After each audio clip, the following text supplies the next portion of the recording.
Sports Frenzzyy family. Good night, everyone. Welcome to another Sports Frenzzyy podcast. And as always, I'm your host, Levana. With me tonight, I have Wally, the Brazilian man, Ryan, the Englishman. For the first time on the show, we have Christopher Scott, a Brazilian fan. And boy, I saved this man for last for one reason, We have the Bagman, otherwise known as Scandal Bag. Welcome, people. Welcome, man. And it's a doom and gloom show somewhat for all these men sitting around this table, except for me because, well, I'm kind of doom still because of what happened to this youth and a couple of the English players. Otherwise, from that, I don't care. But anyways, let's first start off by saying that congratulations to Italy on winning Euros 2020.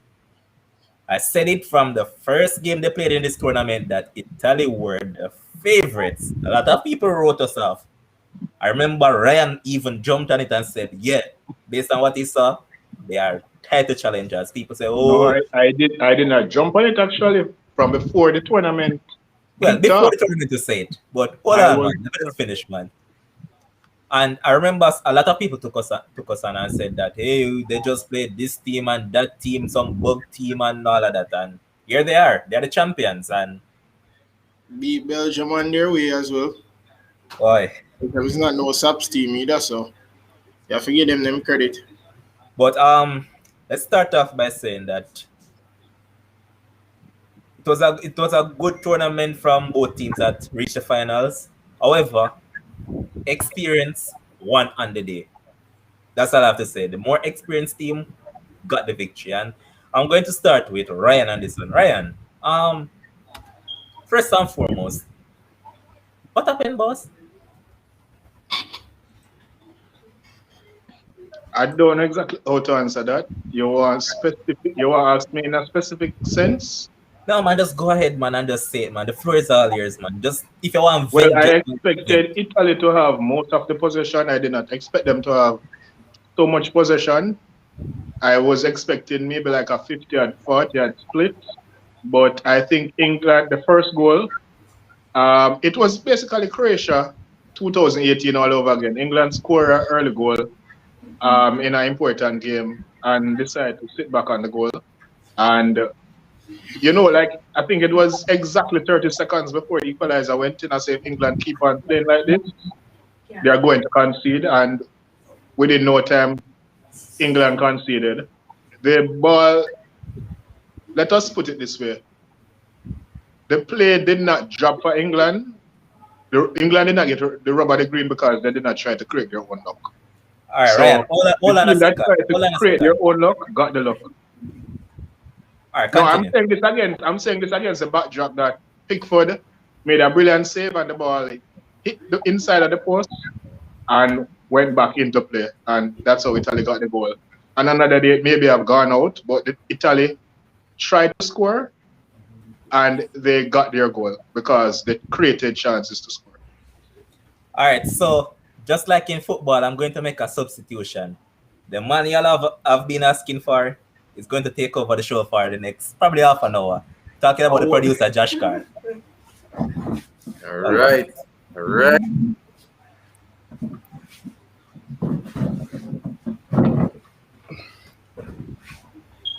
All right, yes, people. Yes, I can continue, Ryan. It's coming here. Yeah, I was saying that Italy created their own luck because they went, even though they had to go after the goal because they were trailing for obvious reasons. But I think England is the more physical team. They are the team that can do most of the running. Italy is better at passing. So what England should have done was to be aware of that and still played how they began the first half in terms of trying to you can't out tactic Italy.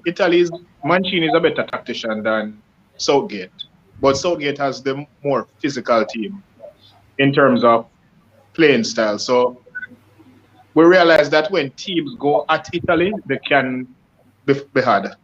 Spain tried it and Austria tried it, and we realized that they are not the most physical. But if it comes down to a tactical battle, then you're not going to beat Italy. And England made it a tactical battle. All right. So, Kims, what you have to say about England losing, given that you are a very, very, very big This plastic bag, Englishman and right across the group. All right. So, as Ryan said, this is why we can't really rate Southgate as a coach, because as Ryan said, it's like Croatia 2018 all over again. You just swear at least this time around, because England took the lead against Croatia. You just swear this time around, the coach would have just a little bit more sense, have a little bit more sense, and just say, all right, you know what, we're gonna approach a game a little bit different, right? So for me, the game changed minute 30. That's when the game changed for me. Minute 30 when Italy start growing at the game. Because what happened, Right. But wouldn't you say that he approached the game differently though, given the fact that he started a back five, he bring in Trippier instead of going with the back four that was working against No man, Ukraine. because Then, I actually love that. I actually love that because going forward, it present the challenges for Italy defensively, right? right. And then it forced Emerson now, who is really not a great defender, you have to make a decision whether you might either go with Trippier or Walker, either one. And then 95% of the chance when we start attack, Emerson find himself in a no man's land, which obviously led to the goal, right?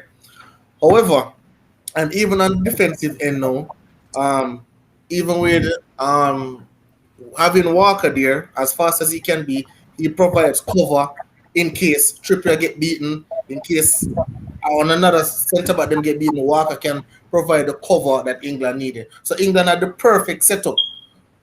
Where England went wrong now Yeah. is after scoring the goal, how they approach the game after that.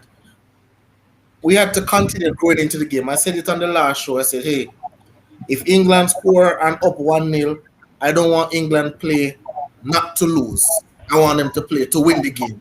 And that's what Southgate. The Southgate play not to lose.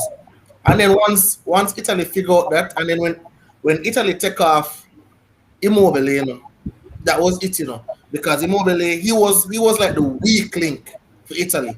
So when them take him off now, and then them start pass it around, more versatile passing, and them start growing at the game. And instead of Southgate counter that, Southgate just all right, no problem. I have no problem. You guys could have possession, and I will just defend. And he just defend. And then when Italy scored, England still didn't know how to reply. They were still defending. So instead of defending 1-0, now they're defending 1-0. And it just continued into extra time, and then we all know what happened. Yeah, basically, I agree with everything you said, Kens. For me, I think that Southgate got his tactics spot on at the beginning of the match, right? In terms of team selection, and England played very well in the first half, where they were able to press the Italians very high and try to keep them out of the game, because the Italians seemed like they were very, very short of ideas in the first half. Very, very short. They really wasn't getting their game together well in that first half. But just like you, in the second half, I become very confused as to what England was looking like or playing like. Because they were trying to defend a 1-0 lead, which is basically suicidal against Italians, right? Very suicidal. And because they were playing nothing at all in the second half. Yeah, man, you're saying? Yeah, because Josh, I said it, Italy, England had to take the blueprint from Spain. The same way how Spain attacked Italy and put Italy on the back foot, same thing England started out doing, right? But then it's like England, like them lose the plot after that, because it's like them just lose the plot and then be like, oh, I don't know, because even when Harry Kane come for the ball and allow Sterling to run behind, all of them runs they stop. And then another thing will happen now is that, okay, let's say England, the tactics bad. Okay. Instead of when you take off a man, the first change I'm supposed to make had to be the Grealish. Grealish had to come on. No, I'm not have nothing against Saka, and he has played good enough all tournament, but we need a player like we lost in the ball game. So we need a player now who's going to come on, who's going to take on defenders, who's going to bring that confidence, who's going to bring that spark. When Saka come on, Saka showed that he's 19 years old. He showed that he's a teenager when he come on. Nervous, not move as fast, off the pace of the ball game. And as you see, as Grealish come on, obviously it's a total different ball It's a game. But totally different thing. I know that before the finals, I saw a lot of pundits were saying that they are wondering if the occasion is going to be very big for Saka, because there was a lot of talk about whether he should start or not. And there are a lot of pundits agreeing that because of his age, he might be overwhelmed by the occasion, so it's best not starting. What do you have to say on that, Ryan? You know, I think he should have started. You can't start with Mason Mount in a front three if you're trying to drop Hurricane deep and go with pace. So if it is that you're going to use a front three and you want to use two runners, you can't have Mason Mount as a runner. It has to be, why not just start with Saka, give him an hour or so and see what happens. You can't have, why you're going half measure if it is that you want to go with pace. Mason Mount should not be playing in the front three. It's either Mount stay on the bench or something. He should not play in a front three because... And he was lost in that game, totally. Yeah, because he has to be lost in the game because what he's asked to do, he cannot do it. That's not Mason Mount's skill set. It's not his fault that it's not his skill set. Mason Mount is not a runner like Saka and Sterling who can run with the ball. Mason Mount is a midfielder. He's not a forward. You see, I see Mark Bryan in the comments saying that both is coming home. Mark Bryan, we have not put a date until when we said it's coming home. We're still sticking by that. It's coming home. 2022 Qatar. It must come on. It must come on. It must come on. While we still won't agree with that, but it must come on. What you saying now, Kens? Yeah. So for me, a lot of persons I see in the comments, a lot of persons saying, oh, Saka should have started, but we can say should have started, shouldn't have started, but we'll go off of the premise of the game because obviously England start the game positively, England start the game well, right? But the changes that were supposed to be made, Mason Mount should have come off a long time. Mason Mount should have come off years ago. I agree totally. Because I can say okay. He has had a good tournament either. Yeah. So, it's not like he has having a very good tournament. I'm not seeing where or what he has done at all this tournament. I can tell you. Southgate like people will work hard.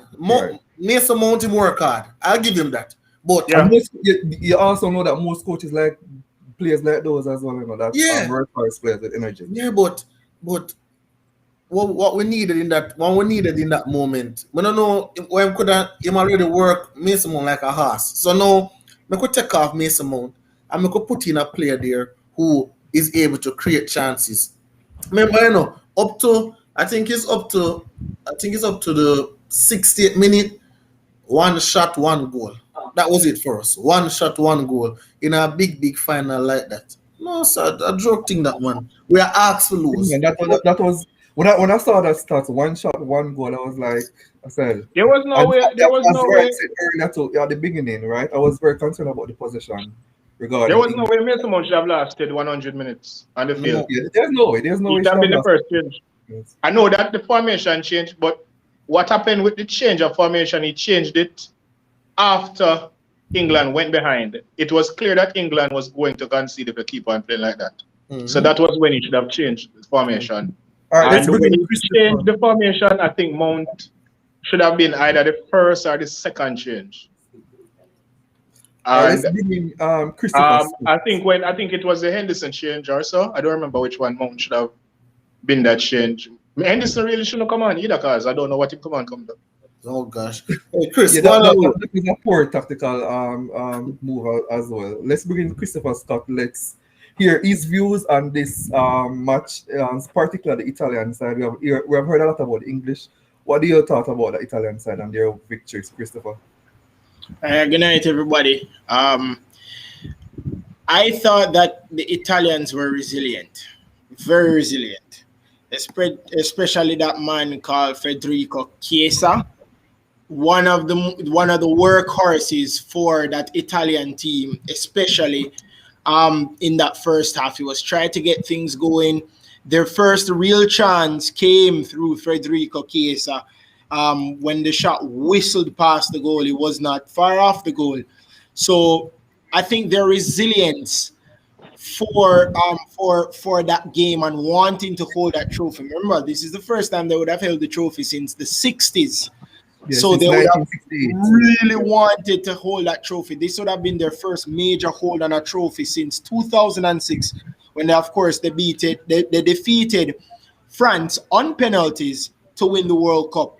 So they really were working hard, and that man, Roberto Mancini, what a turnaround he has had for this Italian team. 34 matches unbeaten. When he got this team in 2018, they didn't even qualify for the World Cup in Russia. And the fact that he has gone 34 matches unbeaten and I think Roberto Mancini works off of being the underdog, or not necessarily being that team that everybody is basically rolling off the tip of their tongue. Because when you were looking at the Euros, people were talking about England, people were talking about Portugal, people were talking about France. They weren't readily as much talking about Italy. Roberto Mancini took that and ran with it. And we need to appreciate that duo around the back, Leonardo Bonucci and Chiellini. 36 and 34. These two have been splendid this entire tournament. We talk about the midfield. We talk about the midfield. And we talk about, because my friend is a Chelsea fan, and he said he doesn't know why Georgina don't play like this for Chelsea during the season. But Georgina was very good this tournament. But I would give the credit to that defensive pairing, Bonucci and Chiellini. They have been rock solid for them, especially through that 34 matches unbeaten for Mancini.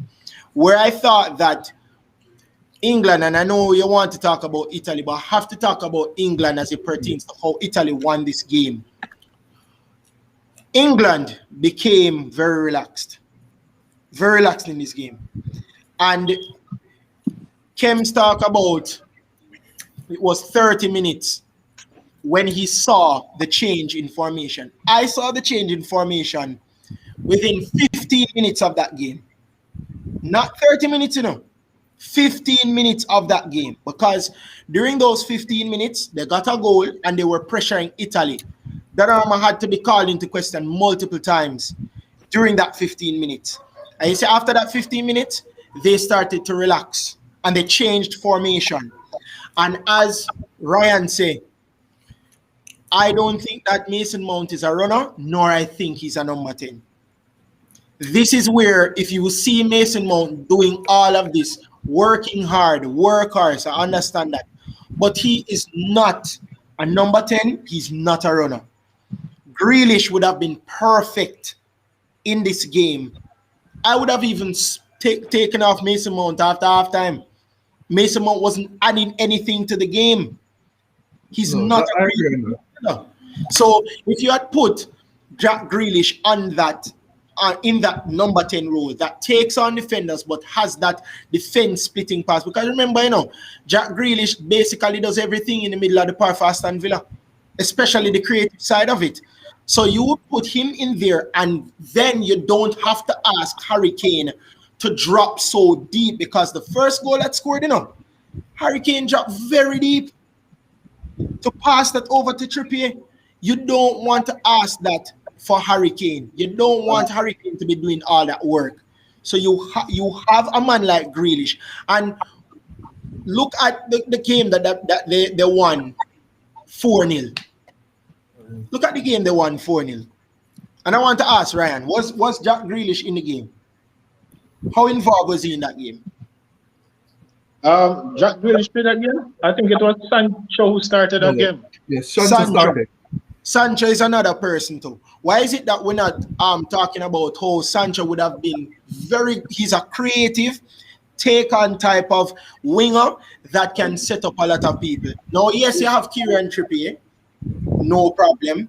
But when you change the formation, why are you going to have Trippier basically? Because a 4-2-3-1, them change it to, you know. Why would you have Kieran Trippier as your right mid in a 4-2-3-1 formation? No, That doesn't Trippier work. came off. Trippier was the first change. Saka When came was on for Trippier. Yeah, man. When was Trippier that? the first year. Hey, When Chris, was that? Chris, Saka came on for Trippier. Trippier was the first change. I'm asking, when was it made? When was it made after late. the goal? Like, I think it was the 70th Yeah, minute. it's all the first stop was made Okay. after Remember Italy when scored. Kems, and I understand what Kems say, big up yourself, STGC, man. You know. But Chris, Yeah, what did yeah. you say though? Earlier on, Chris you said that the Italians weren't fancy, right? To win the tournament. No, they weren't. After watching the first game though, against Turkey where they won 3-0, right? Wouldn't your in case you did watch that game, wouldn't your mindset change after watching that first game? no, Because after watching the first game, I wouldn't. I came to a conclusion where we did this team-based point system that they were the best team after the first set of fixtures, right? So wouldn't your conclusion on them not being fancied after watching that first game change? I mean, my mindset changed slightly, but I would not readily give them as favorites to win. I think, let me tell you when my mindset has changed, and it changed very, very late. The moment I saw them beat Belgium was really when my mind had changed. Not even against Austria, not in the group stages, because I tipped Italy to actually top that group. So my mind never swayed in terms of how they would have reached the round of 16 or whatever. It was when they defeated Belgium. That was when I said to myself that, listen, Italy has a good chance of lifting this trophy. And like I said, their bread and butter has been in the middle of the park. And we look back at in 2006 when they won that World Cup in 2006. Josh, who was the Ballon d'Or winner for that year? It was not a midfielder. It was not a forward. It was Fabio Cannavaro, who was a defender. Yeah, I remember that clearly. And we thought, I heard a lot of pundits, I hear a lot of sports journalists, apart from myself. I heard a lot of sports journalists said, oh, the midfield was good, and the midfield was so good in this in this tournament. What about the centre backs? They played a very good game. They played a very good tournament, and I don't think they're giving them a lot of credit. Bonucci and Chiellini were very good this tournament. If I dare say so myself, excellent in this tournament. Yes, they conceded to Austria. Yes, they conceded to England, but they played well. And every single goal, you know as much as I know, panel, that there's some goals in August stop, there's some goals August score for you no matter what you do. So I don't even mind the fact that they scored goals, but the fact that they were hungry in this final, they didn't look flustered. When Luke Shaw scored the goal, Josh, immediately I saw Ciro Immobile motivating the players to get back in this game. Federico Chiesa looked at Immobile and said that I will be doing a lot of work in this game. And Federico Chiesa was everywhere from midfield to forward. Everywhere. He was very, very good on the pitch. Very good. And he was a workhorse for that Italian team before he was taken. You see what Chiesa was Let's doing? hear from Wally. Right? Hold on, I'm just going to make one quick point to substantiate what Chris said. What Chiesa was doing, if England had on Grealish earlier, that is what Grealish should have been doing. Exactly, Ryan. I would have said the exact same thing. He's the workhorse for Aston Villa. Like I said, everything in the middle of the park, most times when from the English Championship to the Premier League has been through Jack Grealish. He's the man that is running at defenders. He's the man that is creating chances for his team. Why wouldn't you have a man, when you see how the match was going, why isn't it that Gareth Southgate didn't say, all right, Mason Mount can't handle this. Mason Mount can't handle this. So let us put on Grealish. Let us put on Grealish and really change the complexity back into our favor. because they were too relaxed after they scored the goal. Even after them scored the goal after 2 minutes, they were too relaxed and changed the formation after 50 minutes. You cannot do that when that formation that you started out with. Italians were reeling, The Italians were reeling. They had so many good chances, England. And people don't understand that. But because him change the tactics and don't change the personnel to fit the tactics that you want to change to, him lose. Let's hear from Wallace, one of the biggest English haters on the page, right? Sometimes I actually wondered if they turned down a visa application for him at the British High Commission. Right? He's one of the biggest English haters on the page. Always trolling England, right? But deep down, I know that inside England is his favorite European team. So let's hear what Wally have to say. Nine panel. Before I really get into the details of the match, I really want to deal with an overarching point. I've said it. I have a lot of English, brethren who supporters who text me, been texting me all the time. It's coming, and I've said from ever since that England will not win another major international trophy until they get rid of this blue-collar approach to team selection. And what I mean by this is that they seem to have an aversion to including players that have flair and skill in the side. I remember for the 2006 side, Joe Cole, he couldn't get a look in, and he was 2006 Joe Cole was a starter. Sorry, go again?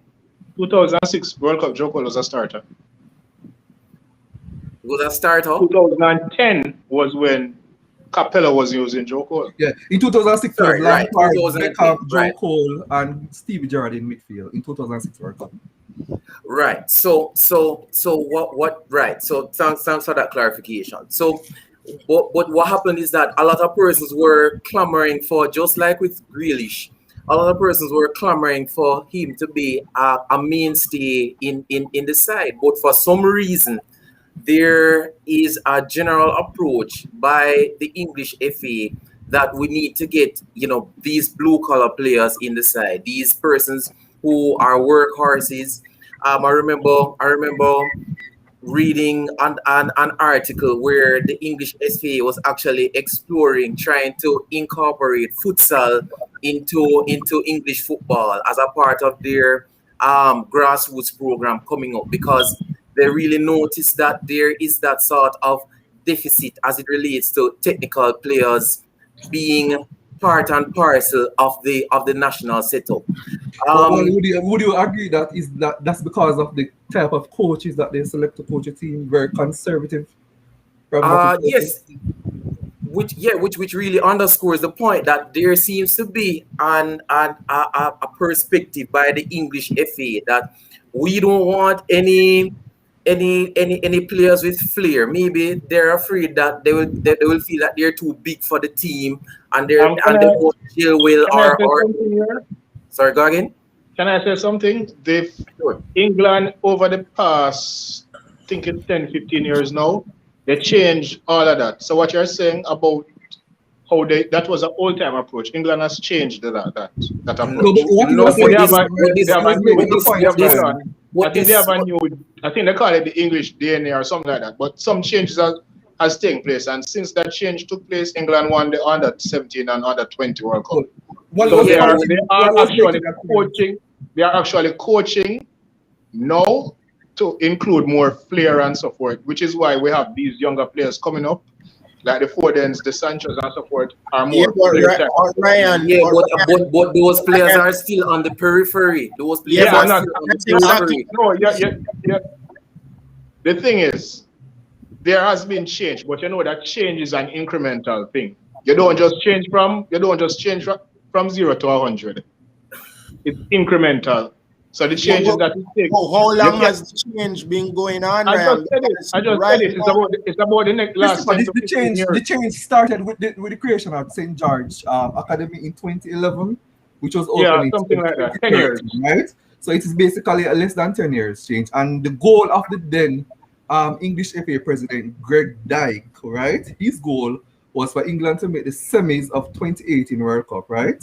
Which they did. The semis of 2020 Euros, which they did, Went and also further. win the 2022 World Cup. That was the outline goal from 2013. After they created that, Wally mentioned to it with the futsal and the changes, and then Ryan talked about it as well. It is the English FA blueprint, right, that they adopted of the German system. They modeled it off the Belgian system, right, in 2011, 2013. They opened the academy where the players train and they are based, and then now they set goals, right, to develop technical gifted players and also to develop players that pass with a focus on passing the ball, like Spanish players, right, and then also to the semis of 2018 Euros, which they achieved, the semis of 2020 Euros, which they achieved, and winning the 2022 Qatar World Cup. Let me just add one more thing to that. The German system included academies right across the country, because back then in Germany, players, if you don't come from certain places in Germany, nobody sees you. It was the same in England. There was a map that came out last weekend, showed where the players in England come from. They are spread right across the country. So that policy also operates in terms of let us try to get players outside of London and Manchester and Liverpool. Let us try to get players from right across the country. That has been a part of this change, and it is reflecting in the team selection. And also on the grassroots coaching, they also wanted to change the grassroots coaching approach, where to have more local English-based coaches across England on the grassroots level. And since all those plans were outlined in 2013, they have won, as I said, under 17 World Cup, under 20 World Cup, Euros, under 19 Championship. But as Wally has said, though, we are not seeing those players transition. Yeah, but that's exactly what I was about to say. No, but what's the thing is, they are just not starting. No, but hold on, Ryan, hold on. The problem that I have with this team, this is not even my team, as you guys all know. The problem that I have with this team is that the coach is not going to coincide with what they're trying to do. Because when was the last time in this tournament did Phil Foden start for England? Pleased to be reminded that the last Youth World Cup, which they did win, Phil Foden was the player of the tournament. No, but hold on, Chris. But to be fair to the court still, Foden did get his fair share of chances, and no, I'm not saying that he didn't get his fair share. Hold on, General, man. Hold on, give me a talk, man. He got his fair share of chances, but he just didn't impress, and I would agree him never need to really start no more game after that. So I mean, I thought he was okay in the first game, you know. The first okay. So if we're the first two, but I can't I'm not making a case for Phil Foden. If him start or not, if him play or not, I'm okay with it. We are talking about Jack Grealish and even to a lesser extent Sancho. We are talking about them to play. These are persons that can, as I said, these persons can change the game, one, can attack defenders, two, and create chances for the team, which is what they needed to do in that game. And they didn't do that. You're going to put on Sancho and Rashford 2 minutes before the game finished because you wanted them to kick a penalty and they ended up missing the penalties. How are you going to look now? You know how me that look as a coach? Me that look stupid. For real, but even though I thought that was I disagree. Here's why I disagree. Was that they look the best in training regarding those. Exactly, because you can't leave the best speakers on the bench. Yeah, but Ryan, I'm not talking about looking good in training, because it's all good and well to look good in training. Yeah, that's true. Exactly. But on the big stage, what are you going to do? Hold on there. I understand Rashford, The Rashford is not my problem. because I've seen Rashford taking penalties in big time situations for United. So he's not my problem. When have I, and you guys can correct me if I'm wrong, when has Bukayo Saka and Jadon Sancho taken a penalty in a pressure Sancho takes situation? penalties for Dortmund. Well, I And he know takes by England Let's already. see what in Ryan's 2000. saying. All right, Ryan, what you saying? Sancho takes penalty for Dortmund, and he took a shootout penalty for England already and score. So Sancho is not new to penalty. He Well, takes them. He the- takes the them issue- regularly, you know. So, Let me just finish something here. If it is that you have your train, because they train for penalty clearly, because Southgate said that a lot of times. And then he said that he's going to use the best kickers. So if it is that he had left Rashford and Sancho on the bench, don't bring them on. We're going here and say, oh, you have your two best kickers on the bench here, don't bring them on and you lose. That's a different story.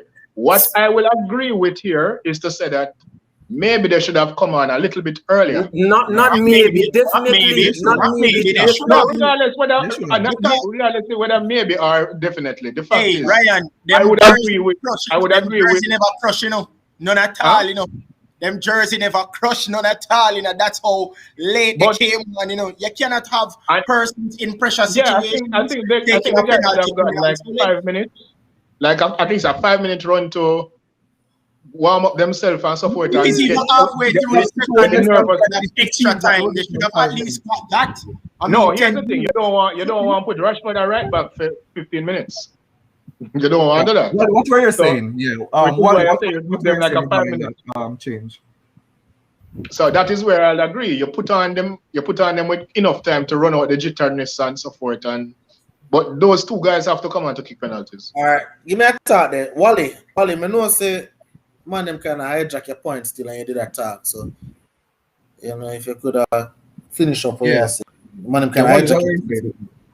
Oh, right. So you see, you saw that point being borne out with the fact that Grealish, such a creative player, you know, really did not get the opportunity to really express himself on this particular stage.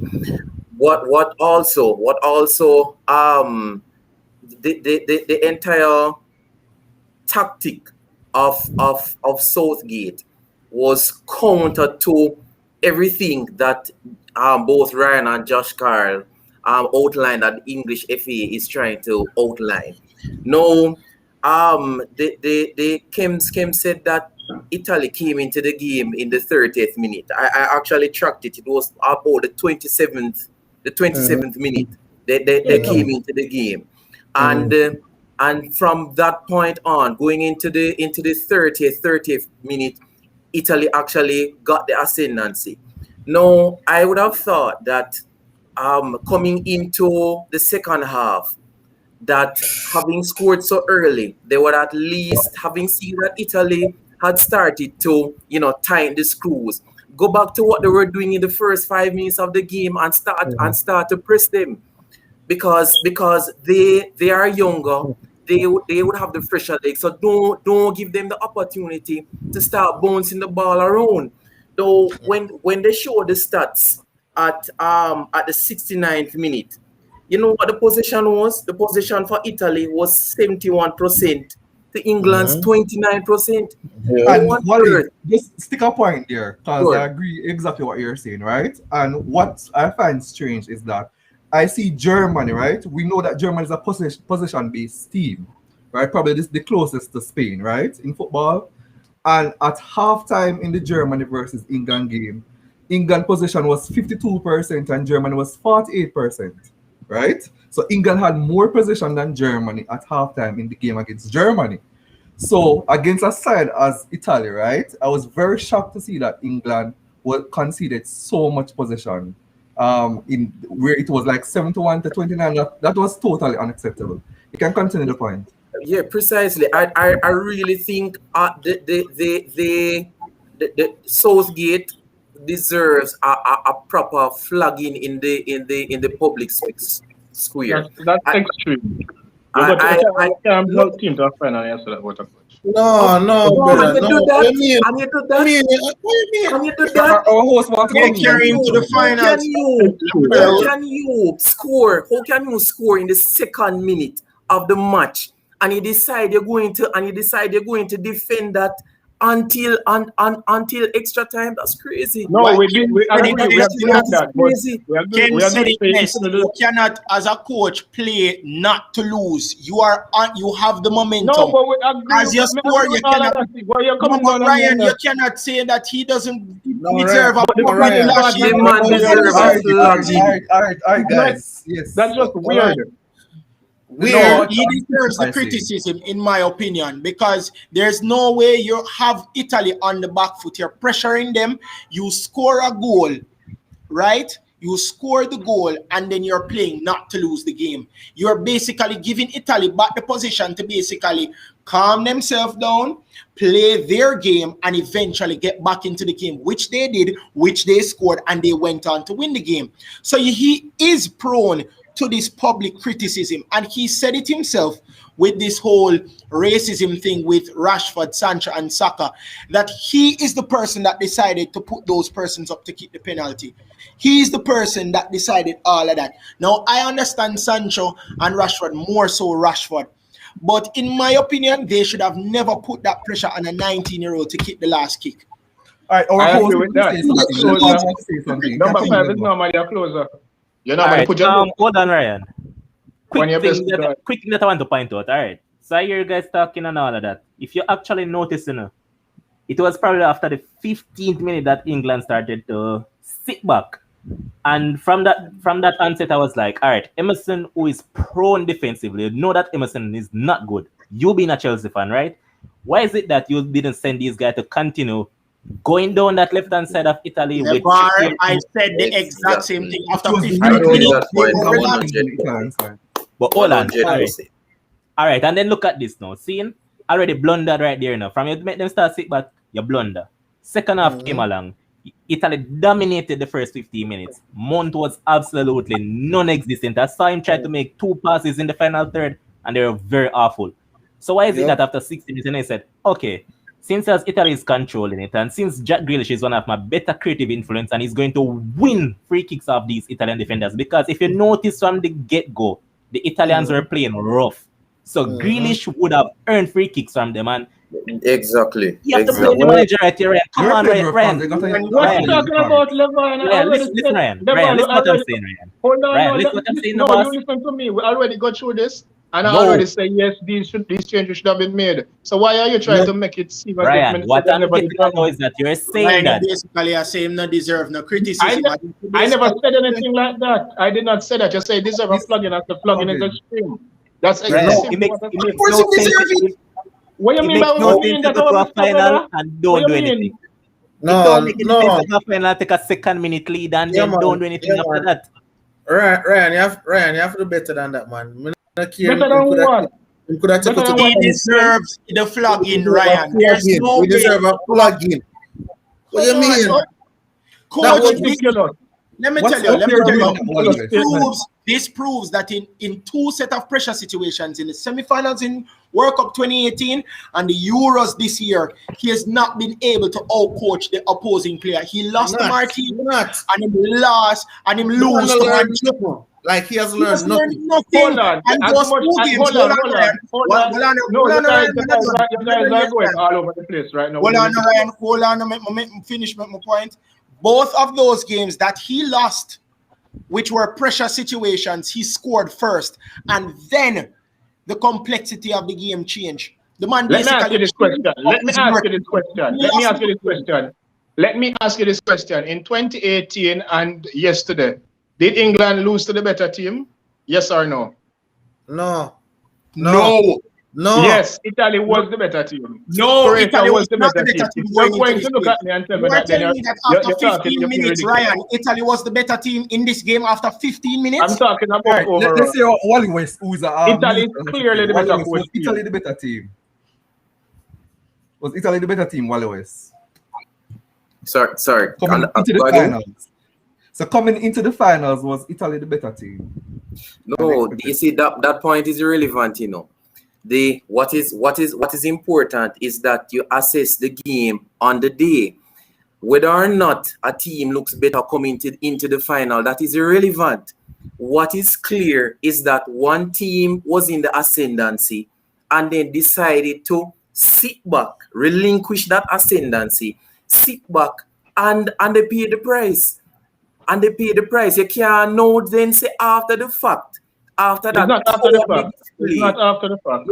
after that cowardly display, to then get use the escape clause. Oh, Italy was a better team. What No. after which fact? I've been saying Italy been the better team. Maybe you weren't listening to the podcast Right, before. yeah, you can say Ryan, you could say that Italy was the better team coming to the finals, right? But after seeing how the finals started, right, you can see that Italy was there for the taking.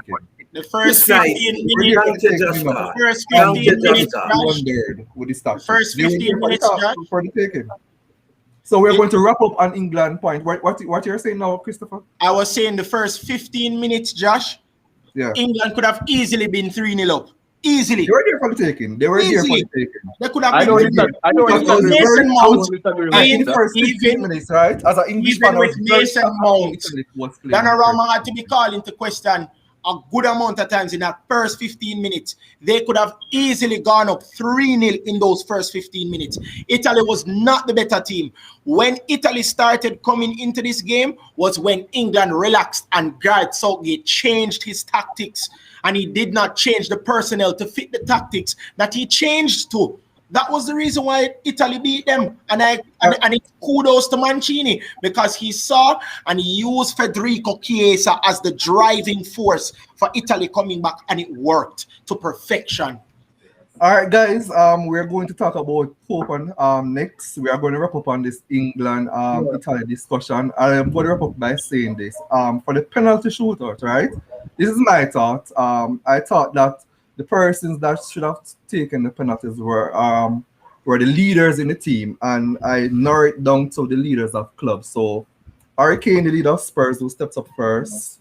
Harry Maguire, the leader of Aston Villa in Jack Grealish. Henderson and Phillips, who is also a leader at Leeds. Henderson Those was are the off. persons that I thought should have taken the penalty. Henderson was off, though, you know. And you know, Yeah, I know he was off, which is why I we all think know it was a Henderson bit can't tough. kick penalty already. Well, He can well, let me he's get the leader of this Liverpool. I over think he over probably Saka. those were the So persons. The Henderson leaders beat over the No, clubs. the only thing I disagree with was Saka kicking fifth, because you can't put a rookie as a closer. True. Even though Italy's best kicker missed at number 5, and it still doesn't change the point. Maybe he should have closed with Rashford or even a Sancho, somebody with more experience. I think it would have been better to close with Rashford, in my opinion. I think so too. All right, guys, I'm going to hand over back to our host, Levon. So, big up on yourself, and it's coming home 2022, right, Wally? 2022. You can take off that Brazil jersey, because Brazil boss Never. anywhere. This is I the know worst that Brazilian Ryan team. will be. I know that Ryan will This- be saving This is the worst Brazilian team I have If it ever come up, seen. then in a my big entire life. celebration. I The what? watched Brazil Saturday night, and they were very, very awful. The worst Brazilian team I've ever seen. So Wally, it's not going to go to Brazil next year. So you can support the Three Lions right now. Hey, big up Chris Gale, you know, because Chris Gale upon 61 not out right now, you know, 103 for 2. Us yeah, no the talk point about Chris Gill. We're focusing on football. West Indies is far another argument. All right, anyways, guys, I'm back. Before we move on, just want to say I'll support behind this man, Saka and Sancho. Just keep on your eye, boss. No matter what the naysayers want to say, just hold on your eye and just keep on focus on football. Otherwise, from that, next, no more of England. Wally. I tell you about Bushman ball. Boy. First up, let's say congratulations to Argentina and one of the greatest players of all time, one Lionel Messi. Finally wins an international tournament, and guess what? Here comes the people talking about, oh, he didn't do anything in the final, oh, he never did this. Oh, shut the hell up, man. Anyways, Wally, as the producer was saying before he went off, you guys were awful in the final. Brazil was absolutely trash. What's your take on the game now, boss? Well, if that is going to be the assessment, both teams were trash. Really, really and truly. Well, first of all, I am very, very, as much as I'm a Brazilian, you enjoy, truly, countless failures at the biggest stage. Definitely happy for him. You could see the burden was finally lifted off of him. Is kind of, when you watch him over the years, he's more reserved when it comes to emotional expression, and you could see that he was absolutely effusive when Argentina brought it home. So many players congratulating him, because really for so many years, when he came on in the as a substitute in the 2006 World Cup as a precocious talent, and from 2006 until now, so many opportunities.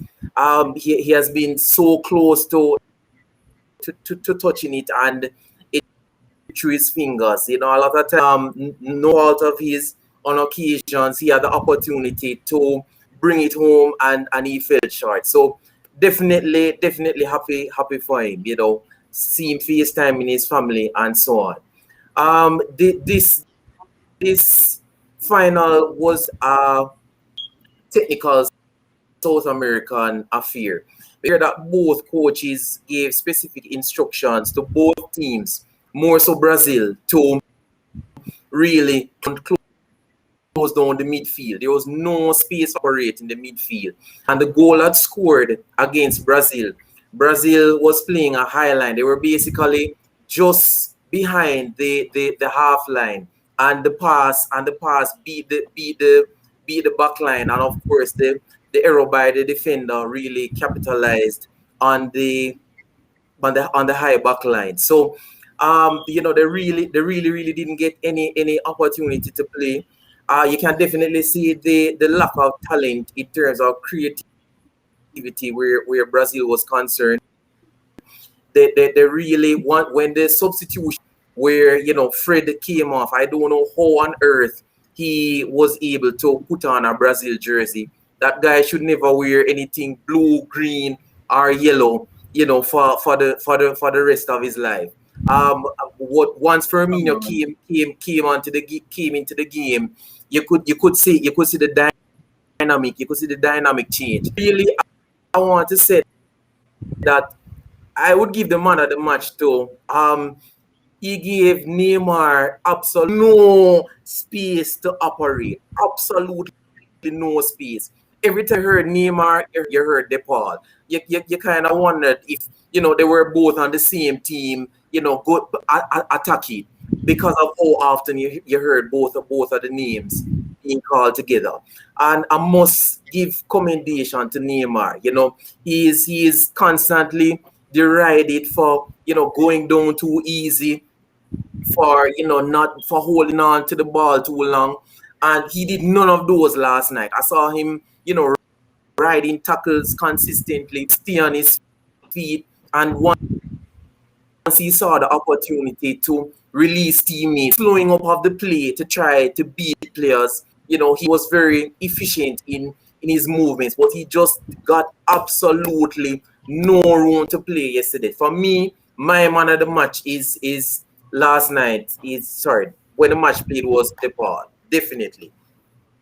All right, Kims, I'm going to bring you in right here because you have been from backstage. You said you wanted to beat Wally to sickness about his Brazilian team, and one Fred.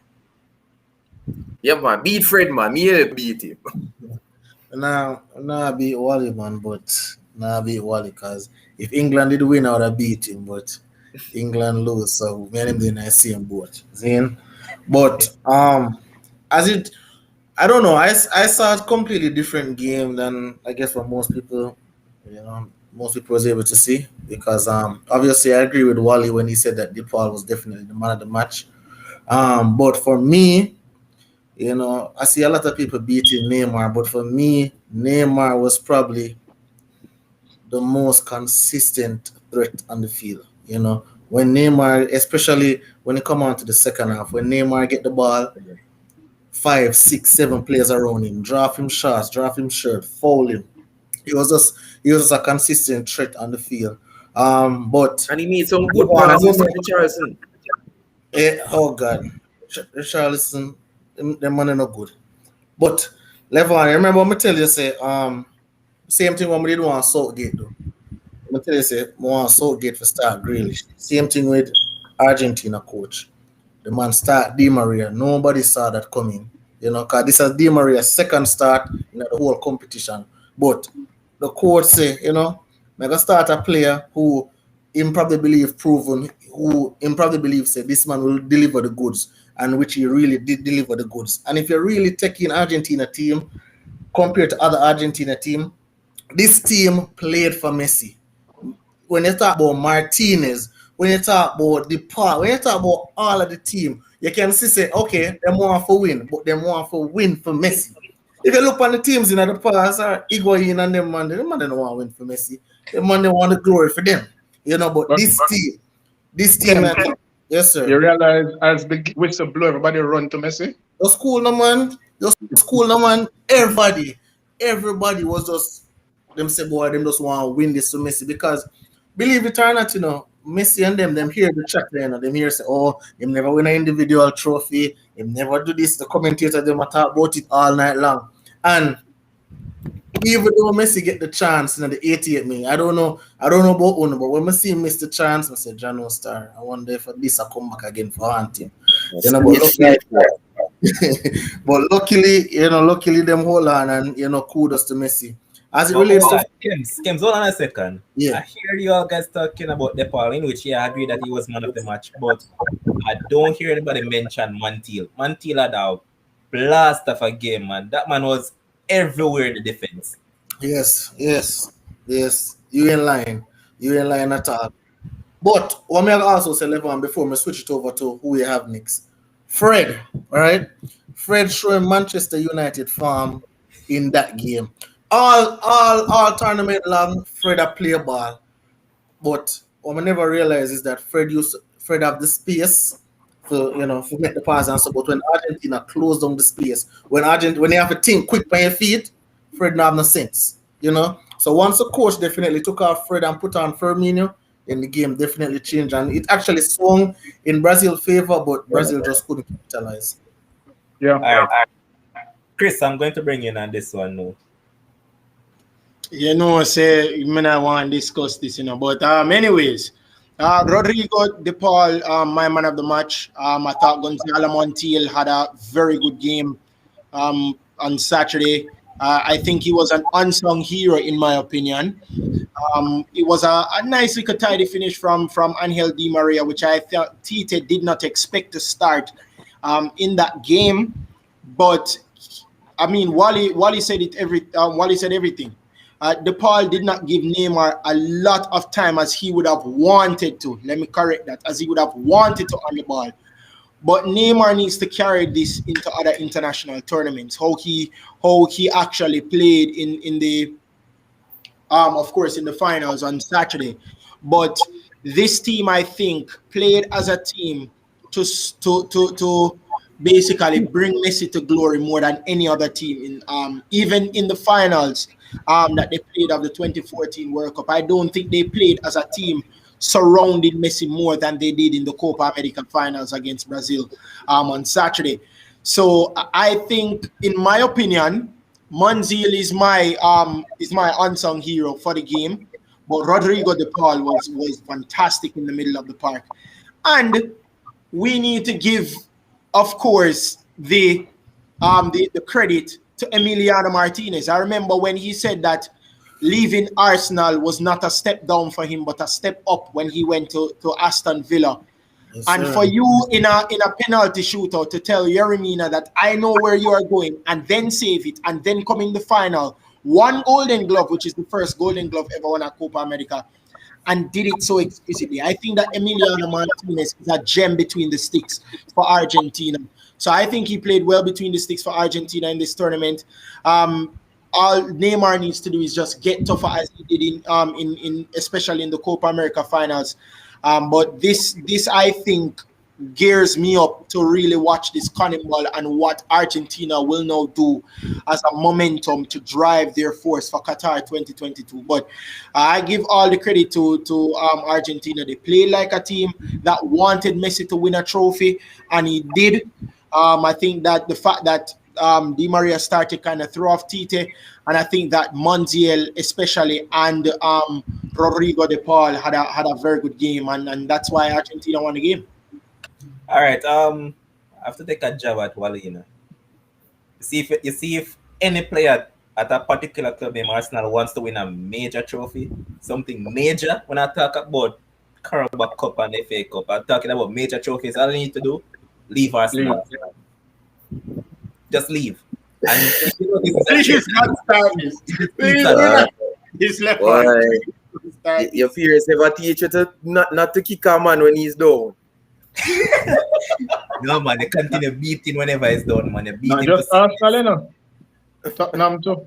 Because if Harry Kane they leave Tottenham, England it would come home. Ryan, have anything to say about the match itself? Yeah, these guys they basically said 99% of everything that should be said. But one important thing got left out. This is the most sensible Argentina team in terms of players, in terms of it not being square pegs in round hole. Last time over the years, it has always been a top heavy Argentina team with 8 forward, 3 midfielder, and 2 defender. It was always very top heavy. This team is, you don't really have a lot of stars per se, but players are in their rightful positions and they are playing according to a system. So that also helped to balance the Argentina team, and you don't have Messi running around trying to do everything like before. Messi has a specific role. The midfield is balanced. The front line is balanced. They have a proper goalkeeper. They have a sensible back line, even though Otamendi in it. But yeah, it is a very balanced squad right now, and that helped to win Messi's first international. But just before you go, games, I want to ask a question. Where can Icardi and Dybala find themselves anywhere in this team? And if yes, where? No, they can't. Everybody knows. Why is that? Like, all right, Wally, you see if you look at the team right now, based on how it's constructed, they tend to be going younger with the forward as well. If you look at Lautaro Martinez, as you know, he's at Inter Milan, and his name, Nico Gonzalez. That is the player that was at, I believe it was a club in Germany, and he now moved to Fiorentina. These are the guys that they have moved towards. They have moved away from players that people normally say are troubled players, because, as they always say, they always find excuses that, Dybala and Messi can't operate in the same team. Icardi and Messi have problems and all of that. So it seems that what this coach has done is that he said, all right, here what? Messi is the main man. I'm going to find pieces to fit around Messi that will play accordingly. Not men that will come and say contradict, we want to play and all of that. You see? How old is Dybala and Icardi? 29 and 27, I think. They're about. I'm wondering. I'm wondering because I'm seeing in terms of going forward, I would say Messi would have like one more World Cup in him. So I'm just wondering in terms of those guys if they're young enough so they could look to them going forward. It's 27 and 28 respectively. Okay. But you realize something with the South American teams, the better ones now in terms of like Brazil and Argentina, they are playing more European type football. Solid European. Can keep on saying it, they're playing tournament football.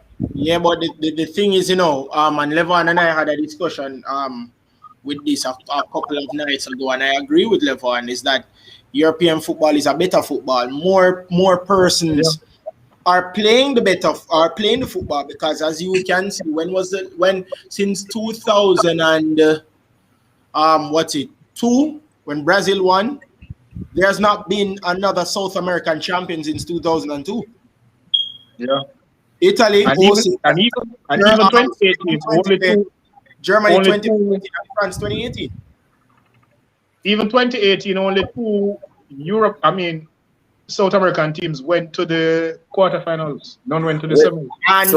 And within since 2002 as well, only one South American team has been to the final, and that was 2014. Because it was I can agree with the look of the football in South America now, but with specific reference to Brazil, I think it has more to do with the talent deficit. You really don't have enough guys in the team to play Joker Bonito. When you look at the side in 1994, that was not Brazilian football. That was not Brazilian football. It was clinical, it was efficient, it was effective, very European, Wally? and that was due to the fact that you didn't have a dearth of talented players in the squad. So I really don't think that the decision for Brazil specifically to play European football is based on the perspective that they have done an assessment and said, boy, European football is the way to go. They just really don't have the talent to play that kind of football. Wally, I heard that the last time Brazilian played real samba football, I wasn't around that time. It was 1982. I heard that was one of the best Brazil team that never won a World Cup. I heard that was the last time they actually played samba football. And the closest they came to it was 02 when they won the World Cup with the 3 R's. True. There was they were the ones who were playing it because the base of the team was defensive. Yeah, Gilberto Silva and those guys in it. So it wasn't really the team itself. It was the front 3 that was playing that type of football. Yeah, man. So that kind of underscores my point. So they don't have the no one. You also had Cafu as well playing that role from time to time. Roberto Carlos would do a little flick here and there. So you had. He's really near 40 years now. Them to play it. Yeah, but what I'm saying is that they just don't have the cadre of players to execute that style of play. So I agree that what we're seeing now being manifested is European, but I really think it has more to do with the fact that you don't have the players there to execute that, as opposed to on a national scale. The Brazilian FA saying, okay, let us be more Eurocentric because that is a more successful style. Could it be that they're probably not sourcing the players to play that style of football? I don't know. Good question. Sorry. That's a good question. Well, all right. So what I think since I'd have to in times gone by, from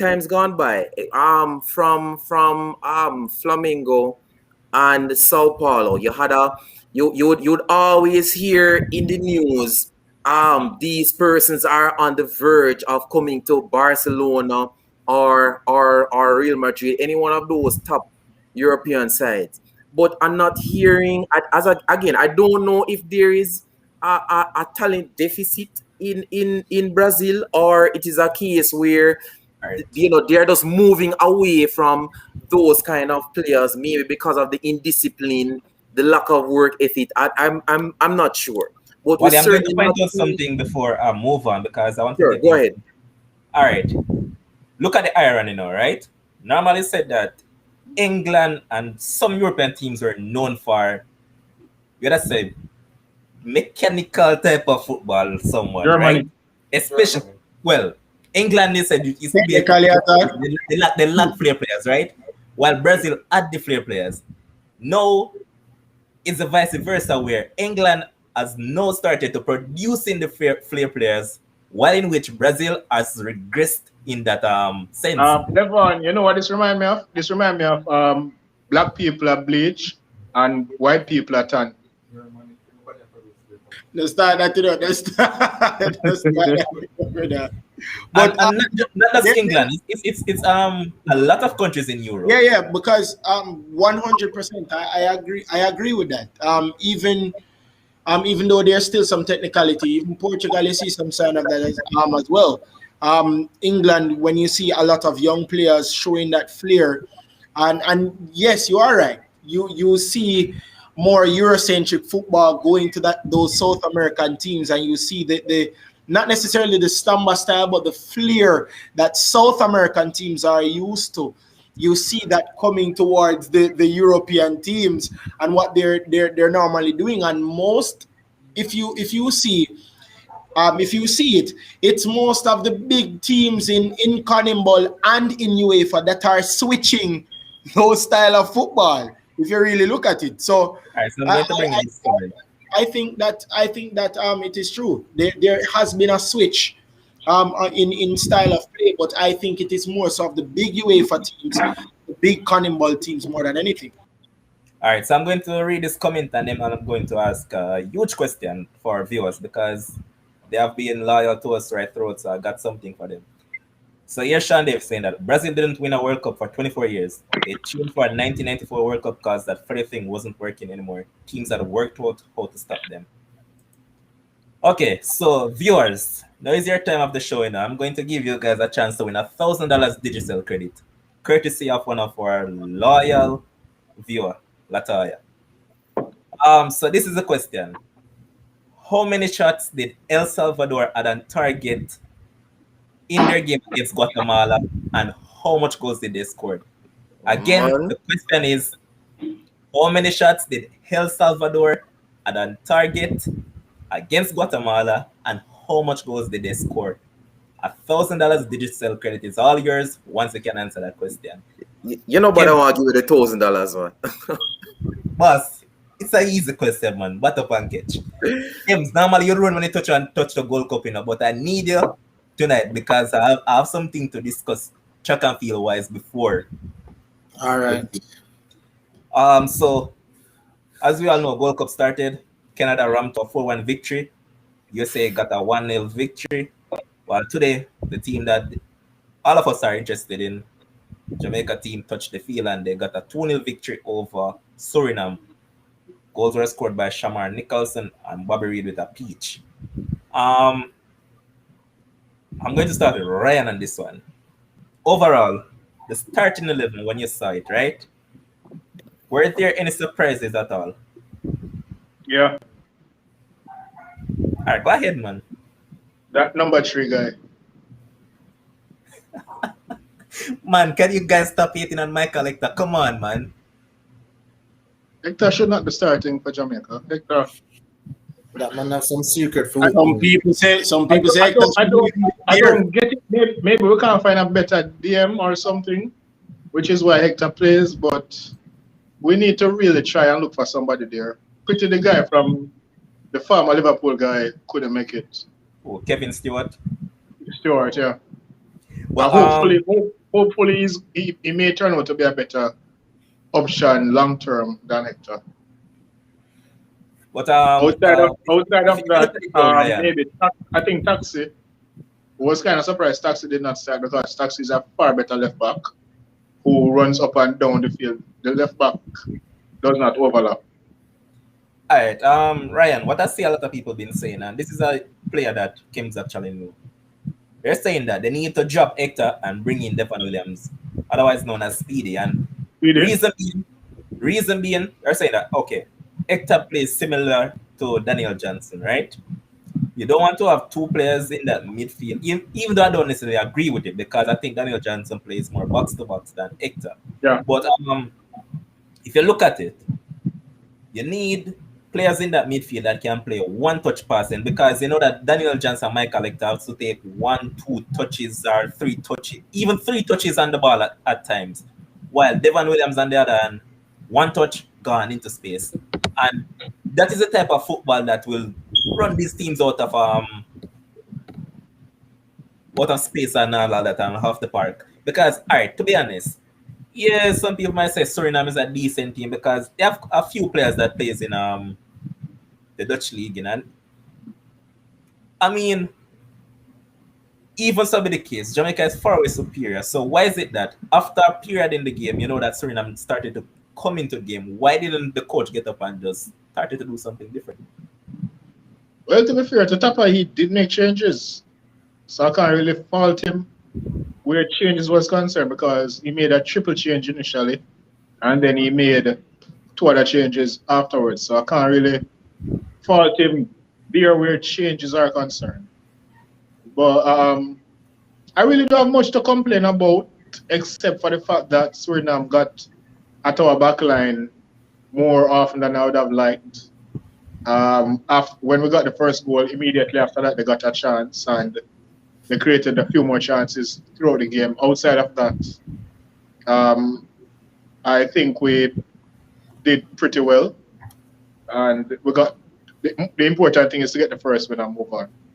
One thing I want, Hold on. All right, Kems, go ahead.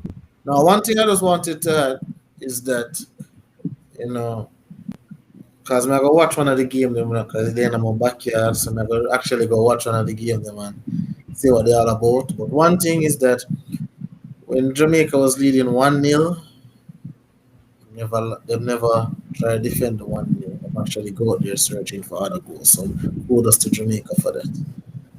And as I was saying earlier before I get to Chris, the Suriname team is quite a decent team on paper because, as I was saying, quite a few players play in the Dutch league. For instance, you have the left back Hops, he plays for Feyenoord.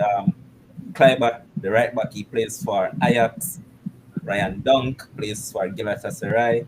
Stefan Becker plays for Union Berlin in the Bundesliga. And Josef Sun was part of the English Premier League at one point in time. So, all in all, they had a decent team. But, Chris, looking at this team now, you think that Jamaica has the tools to actually go on to win this tournament?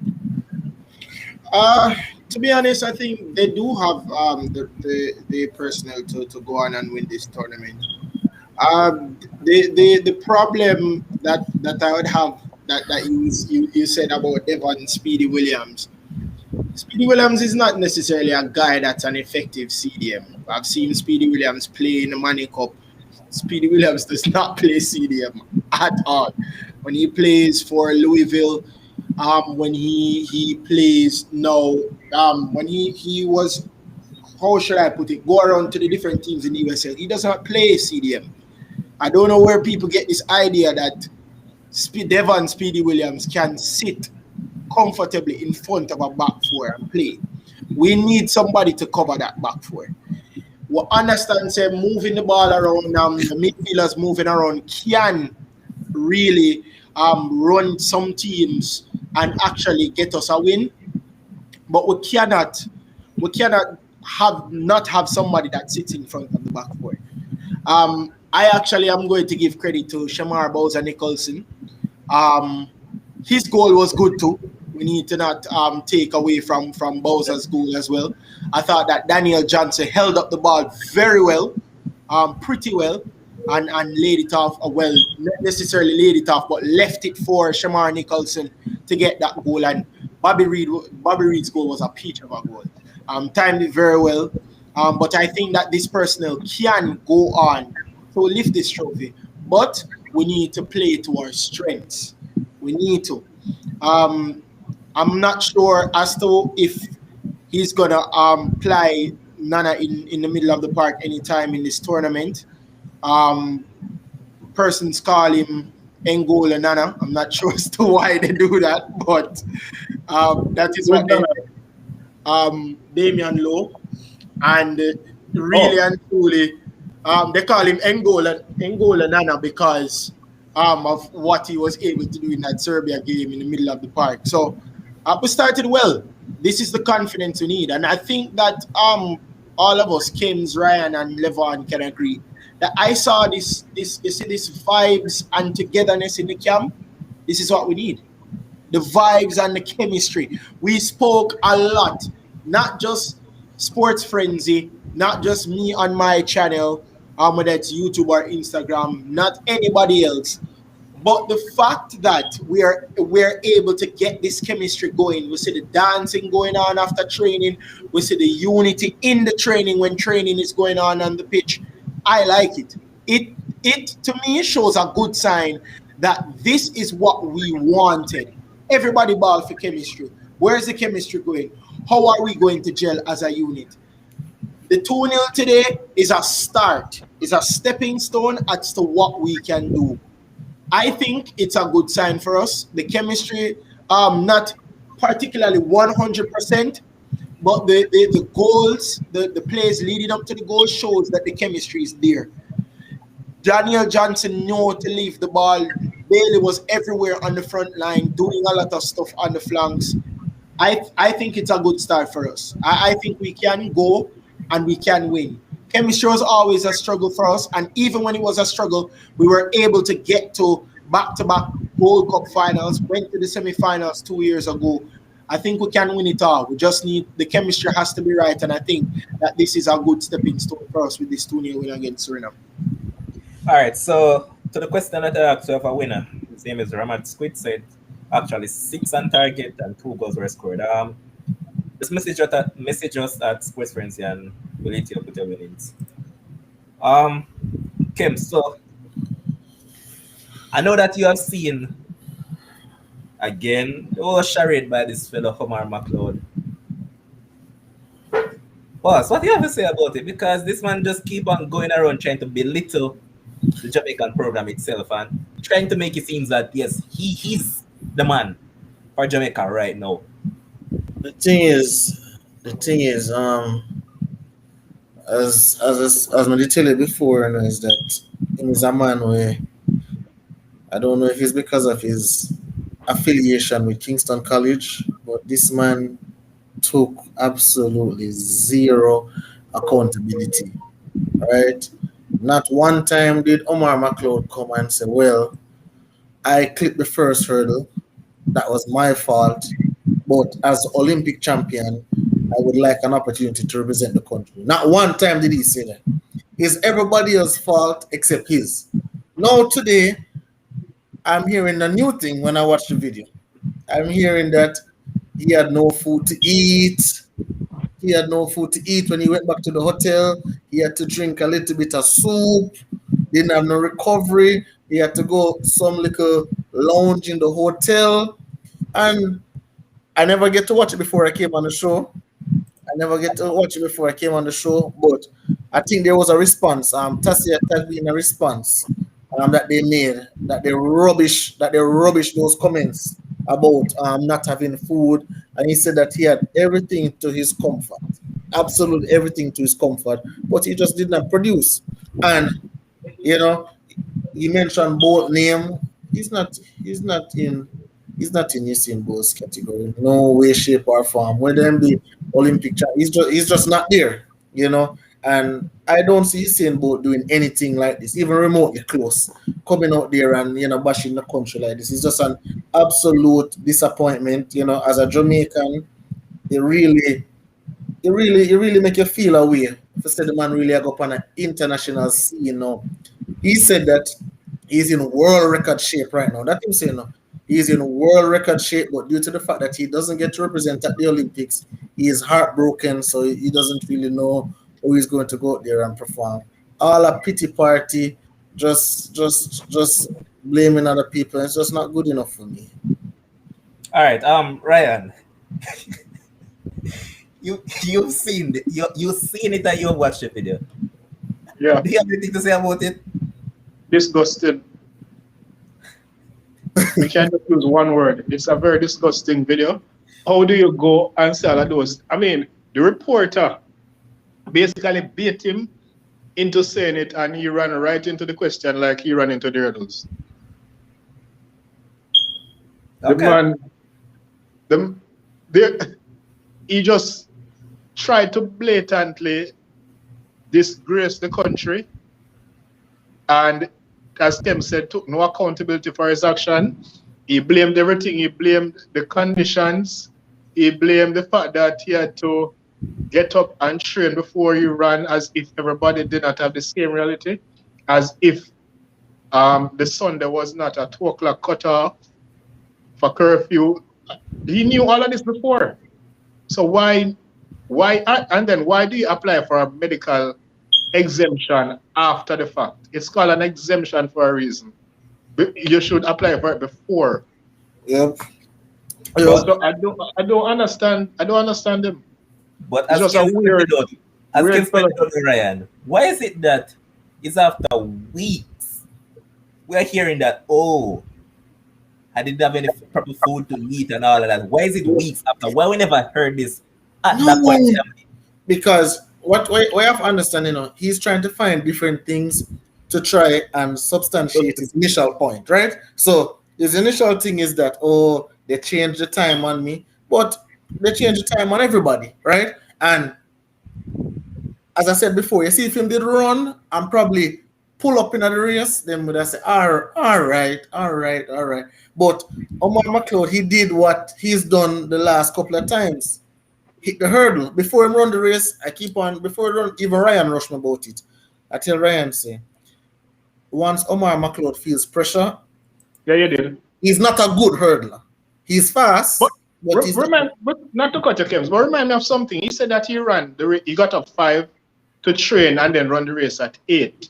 No, he said he got up 5. He said he got up 5 to come to the stadium. Got up 5 to come to the stadium. Go through his warm. I don't know which warm up takes so long, but kudos to him. Yeah. Him come get up at 5, come to the stadium for a race at 8 a.m. But wasn't his race like about 10 or so?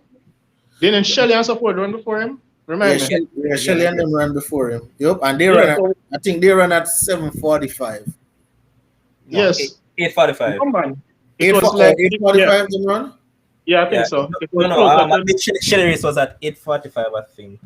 I think Omar's race was closer to 10. Gents, that was an lie again. That was a lie. Gents, let me tell you something. Normally, Levan and I discuss football, but this track and field situation really has me shaking my head. Now, Omar McLeod said also in that conference, and I don't hear none of you guys say it, but I will say it. He said that they are treating an Olympic champion unfairly. What on God's green earth does that have to do with the fact that Hansi Parchment, Ronald Levy got the same opportunities, ran the same race you did? They were told the same thing you were told, that you have to run earlier than expected in the morning. Mm-hmm. But they qualified for Tokyo and you didn't. And then it was after the fact, and Ryan said it, when you get a medical exemption means you applied for it before you do something. How is it that you're going to apply for a medical exemption after you don't run the race? That's why I applied Friday after Friday when more Friday.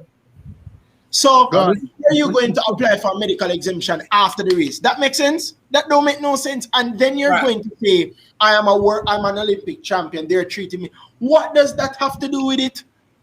That has nothing to do with it. Let me show you something, Chris. Zane. All right, so I'll put it from this standpoint. I believe that just like I'm up for the World Championships, I believe for the Olympics, obviously the Olympic champion should get a bye. That is my personal view. But that's not. If you're the Olympic champion, you should get a bye. But that's not the situation here. Obviously, that's not the case here. But again, Omar could have run 80% and still qualify for the Olympics. He could have run probably 75% and still qualify for the Olympics, right? And I believe it's Sean Davis, I see comment and him say, oh, he's bashing the selectors, he's not bashing the country. I mean, he's bashing the selectors represent. Exactly. He's bashing the selectors and then the greater extent the country, because on every platform, remember him start from Facebook. Facebook at the first place him start and him come out and him must say, oh, I can't believe they're dealing with an Olympic champion like this. I hope I get to represent the country. So he might try to put them on notice. When he didn't make the team now, then he double down. And he must say, well, they're treating an Olympic champion this bad. And, it wasn't Facebook, it was Instagram. It was Instagram. Yeah, Instagram first, he made the post. And then after he didn't make the team, he deleted the post. because the post was ineffective. It didn't work, so he deleted the post. Now he went on an American athlete post and told that American athlete that he wished that Jamaica had the same selection process as them. I don't know what that meant, right? Bash Jamaica again, and now Diamond League again, another time again. That man, I just don't know what to say about that man. Yeah, man. Hold on, I heard the reporter said something about is our America system is 1-2 plus any other, something like that. Whereas ours is 1-2-3. No, Like that's they have not- an open slot in their system, whereas ours is a closed system of 1-2-3. I think that was a setup question he gave to Omar. really? When he was opening his dialogue. I don't know if it was when he was opening, but that was when I started to watch it from. No, man. I think Before American system are the same.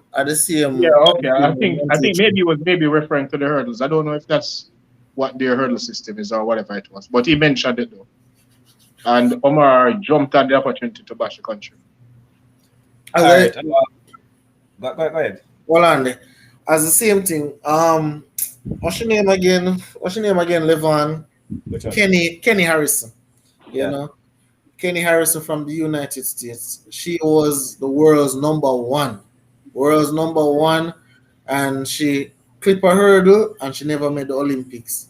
And she couldn't come out and ask this and ask that. She already know how the rules is. She already know the thing set, and she just had to wait her time. She had to wait another 5 years in order to make the Olympic team. No, it's just what it is. So Ryan, Sean was saying that it was actually the UK system. Yeah, no, that Sean is sent. I remember the interview was from Gateshead. All right. So before we close, I want to say you and Blake ran 9.95 over the weekend, and here he goes with the chapter in again. Oh, the beast is back. I'm not coming down without a medal and all of that. Oh, and Wally has resurrected. Greetings, right on time. Oh, walk on. You and Blake, man, you're twin. Talk about it, man. That 9.95. Is a set up this? That Mr. and run.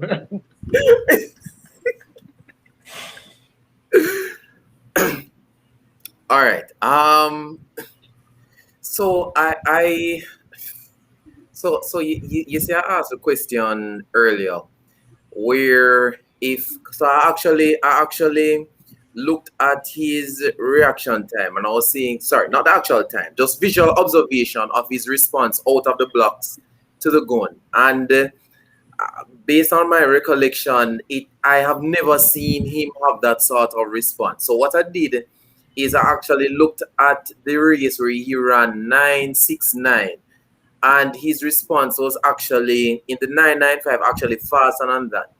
So I was wondering if it was a case where I saw persons, because I was looking at the comments in the video, I saw some person saying that he actually picked the start. I saw some person saying that he actually timed the start, and he left the blocks simultaneously as the gun was fired.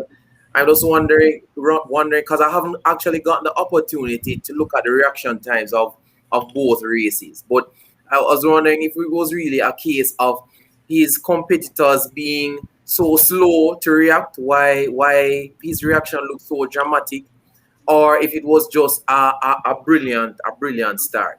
I recall him saying that he felt that he got away with a false start, but I really don't have the data to say one way or the other. But it is certainly an encouraging sign for me. I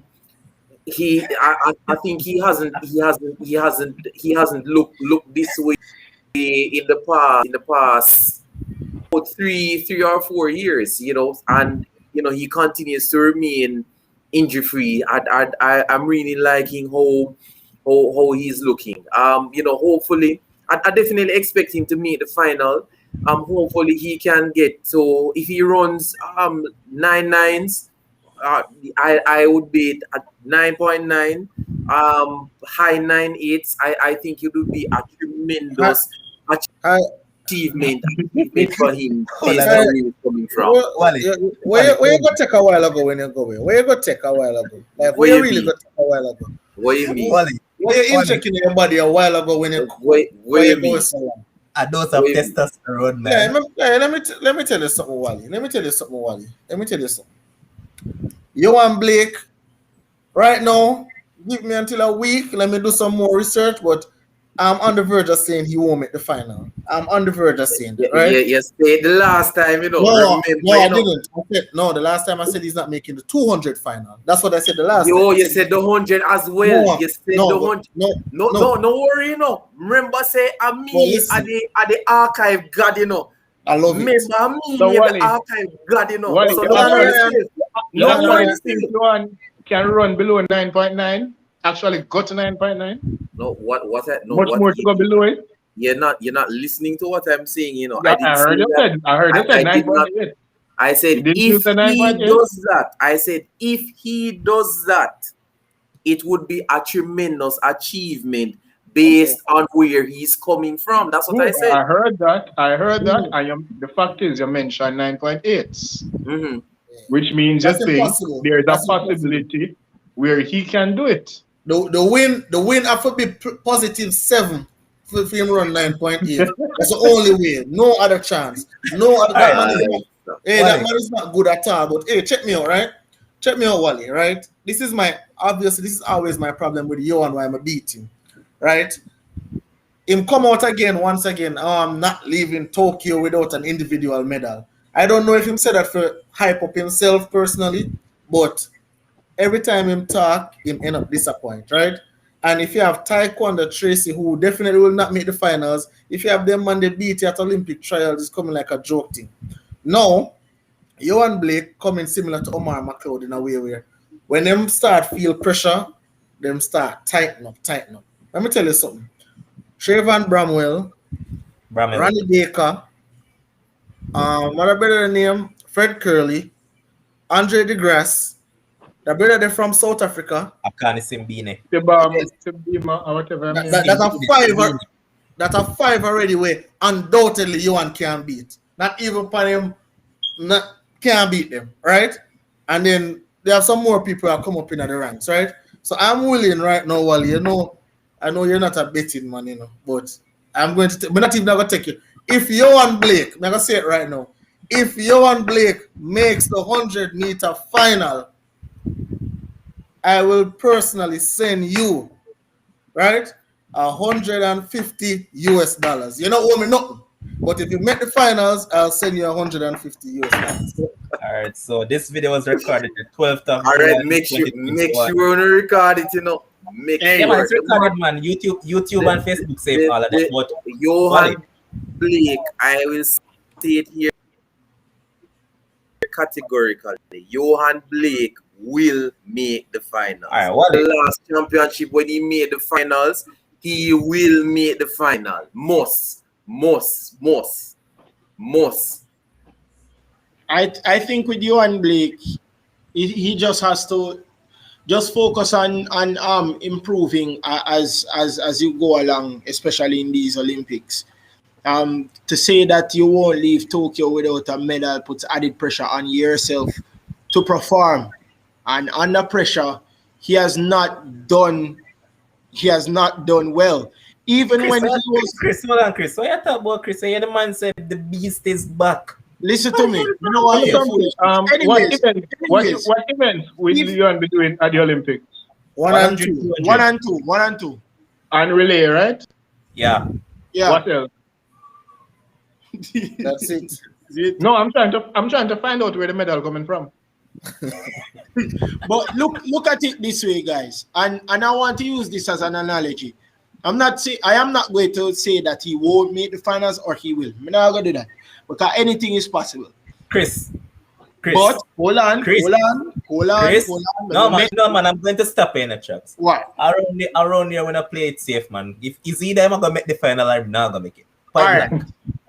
Based on the 5 athletes already, where Kem's name, I don't think it is really difficult. But I am a patriotic man, so I'm going to say yes. He will. Hold It's on. going to be tough, but I think he The will. only thing can save you on is look at the draw. And him run third and be one of the best qualifier or something like that. Yep. Hold on, So, guys. so hold on. So let me ask a question. So in a Tokyo, is a 5-lane track them have? Me not understand. Hold on. Our 5-lane track them up. Hold on, what me I say now, Most one 5-lane track them up. Yeah, you hear what me say? Wally, hold on, Bridging. Hold on, what me I say. Me say if Blake Can no you make not- final, hold on. we Him put name on a three- Man U jersey for the Hold sports frenzy. Please and please. Record it. Listen to what me I say now, Bridging. The man named 5 people. You realize that if 3 run in a one race and 2 run in the next race, and them beat him, you know that is it. You know that, right? How much people run in a final again? 12? Not 5. Not 5. Not 5. Guys, But it's he- only 12. The man named 3 people. Not 5. The man named 3 people. I'm just saying. But anyways, that's not even what I want to say. In 2012, Johan Blake was on his best form. Best. He ran 9.6 and he ran 19.2. Both have been recorded, if you want to go by technicality, as the second fastest. He's technically, in history, the second fastest man over both the 100 and the 200. And even then, he could not get the gold. Because he was running against Usain Bolt, Bridging. If you are reason. Well, I know Wally and listen to what me say now, Bridging. Reason within context, no Bridging. Wally, are you going to allow me to speak now? Okay, speak. Okay. So if he wasn't able to even do that on his best form, now when he's not, he's barely cracking 10 seconds. He's barely cracking 10 seconds now. You believe that he's, based on what he said, Wally, I'm asking you a question. You believe that Johan Blake, formerly of St. Jago High, now running for Jamaica, is going to medal in any event? I'm being so serious. Do you think he's going to medal in any individual event? 100 or 200? More No, definitely not the 200. But they and I don't expect him to medal, being realistic. It would be a bonus if he does. But the argument wasn't about him medaling. The argument was about him making the final. That was the argument. Levon started and said that the beast is back, and he stated that he's not leaving Tokyo without a medal. That was the start of the discussion. Without an individual medal. That's what he said. Without He an said the individual beast medal. is back, and I am not leaving Tokyo without a medal. Individual, that is. But Wally, that 9.95, right? And Kim said, I have told you this. You see, once Johan Blake look across and it doesn't see any challenge whatsoever, Johan Blake is going to win that race. Yes. And there's a likely possibility that he's going to run fast. Yes. When I went through the field the other day, I was like, Who this? First I hear about some of them Monday. I said, this the only man. man that I probably knew in the field was Kyrie King. Yup. And the reason I know him is because of the US collegiate circuit. Yup. No. So I want so Ono beat Blake, and there are occasions where I will agree, because I think that some of his utterances are unnecessary, right?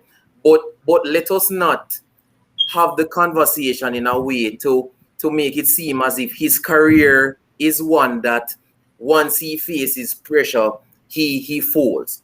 That is not the entire story. If you look at Johan Blake's career, it is a career of in two, pre-injury and post-injury. There was pre-injury, there was absolutely no shying away from any sort of competition. Because hold on, but you're being incomplete now, because pre-injury there were less expectations of him. There were less expectations of him. No, he is. What do you mean? He was the world champion. He was not the face of Jamaican track and field. James, He was not. I wanted to ask Wally. When he ran, Did you expect at the Diamond League for Johan Blake to run 19.26? Did you expect him to do that? No, that is not the argument. That is not the argument. Hold on, Chris. Wally, that's not the argument. Kems is making the argument that the reason why Johan Blake was able to perform so well pre-injury was because there was no expectation, and that is a gross inaccuracy. When Johan Blake ran 9.63, right? He ran that race with Tyson Gay, and that was 2012. He was the world champion. So what you mean? But relax, Wally. He was only the world champion after Bolt started. That's the only reason. Okay. At the end of the day, Wally, hold on. You're being very incomplete now. Wally, emotions are reason with now. That's easy now, Wally. What emotions? Because everything I have stated is a fact. No, it's not. Because he did not win in 2011. He did win. Wally, you just said to Chris when you're on 969, wasn't he the world champion? You just said to Chris that he should reason in context. So you should apply the same context now. But I am never. No, you're not. You're talking about champion in 2011. You are telling me that if Bolt was still in that race, if there was no false start, he would have still been the champion heading into. That is not the discussion. But yes, it is. You're talking about pressure. Hold on. You're talking about pressure, and I still go back to that 2012 form. There's no bigger pressure than the fastest man in the history of both 100 and 200. Him himself said that the pressure, he was a bit naive, and the pressure was gaining on him. More so, Usain Bolt. Me not ask you. Go and check out Bolt's documentary. Go and check out Iron Bolt. He said it. He said he was a bit naive in that context. When he had the pressure on him, he never have no pressure after Bolt for start in 2011. He didn't. All he had to do was run his race, and he would have been the world champion, and he did that. Kudos to him. When he had the pressure in 2012 at the London Olympics, he did not win both individual events. Because he ran against Bolt. What is wrong with you? We are talking about under pressure. Your exact argument was under pressure. You say Bolt underperform. Did he underperform? All right. I think everybody reason out that underperform. Even know that I'm losing track of the conversation. Because the man reason all over the place. I reason all over the place. If we are be honest.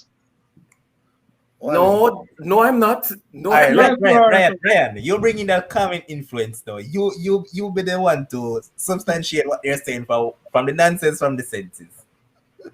Then somebody please tell me what argument that I have presented that is nonsensical. The sense is that Blake will make no finals, and I don't see Blake coming home with a medal. Good. All right, Wally, hear me say, and just calm down a little bit, Wally. I know you and your boy, but just calm down a little bit. I just talk clear talk, a simple talk. You see me? What I'm saying to you is that if you are running a race, right? I wasn't a supreme athlete as you and Blake, so but I know pressure situations, right? If you are running and there is a expectation of you, then the pressure is heightened, right? So at the World Championship, we are talking about did he win the gold? Yes or no? Of course he won the gold, but there was no pressure on him. There was no Usain Bolt faster. Johan Blake must win. Johan Blake have to win. Johan Blake, if you don't win, is a problem. Like no, Johan Blake just run and him win. Kudos to him.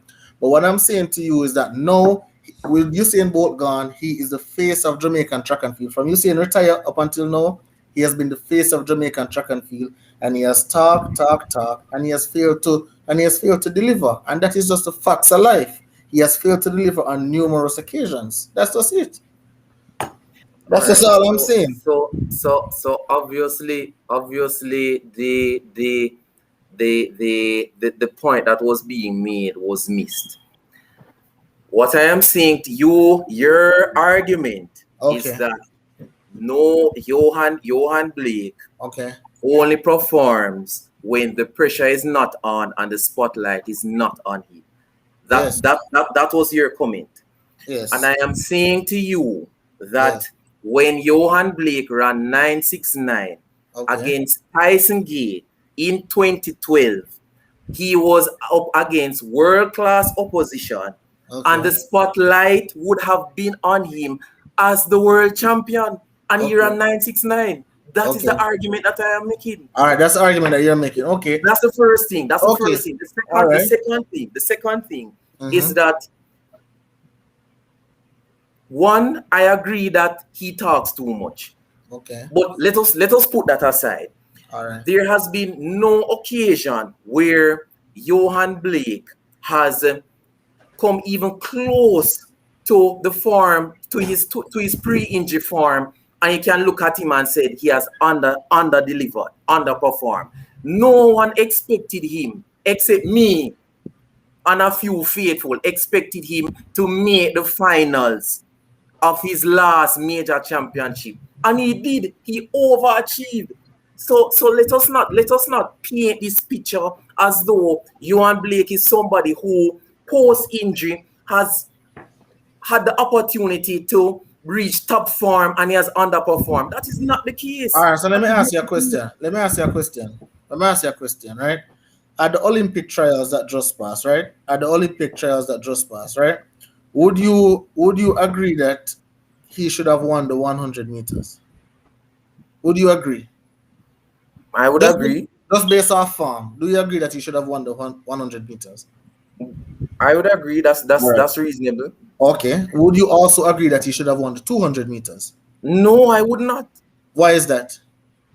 No, because based on the amount of 200s that he had under his belt, and also based on how you basically saw him in the semi-final, he got a good start, but his usual stamina in the latter part of the race wasn't there. So the fact that he lost the 200 was not a surprise to me. But that was not a surprise to me. Would you believe me if I told you that he ran more 200 meters than Rashid Dwyer? Would you also believe me if I told you that he was also running the 400 meters as well this season in order to improve his strength for the 200? Would you believe me if I told you that? Well, obviously it didn't manifest because, as I said, in looking at the semifinals, you actually saw him kind of fading in the last 10 meters. So obviously, if he did work, it wasn't sufficient. It was not sufficient. All right. So at this Olympics, your ceiling for him is make the finals of the 100 meters. He will make the finals. That's your ceiling. Okay, and your ceiling for the 200 is what? Semifinals? Yeah. If he makes the finals for the 200, that would be an overachievement. That's impossible. But you say semifinals, right? Yeah. Okay. I just want to know. No problem. Kim's not let up, you know. Kim's not let up at all. But I mean, I expected him to be Taekwondo Trace in 100 meter finals. I'm not even gonna lie to you.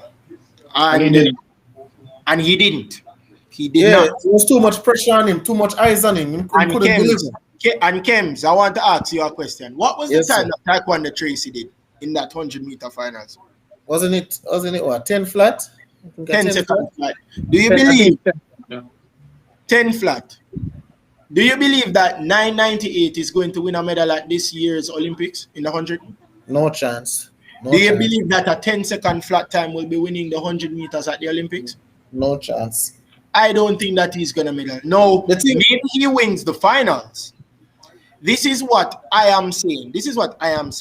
Wally, I don't know if you have to talk to Johan yourself, but I think Johan needs to just stay quiet, work on whatever he needs to work on before Olympics, and just stay out of the limelight. You are telling yourself now, the beast is back. I am not leaving Tokyo without a medal.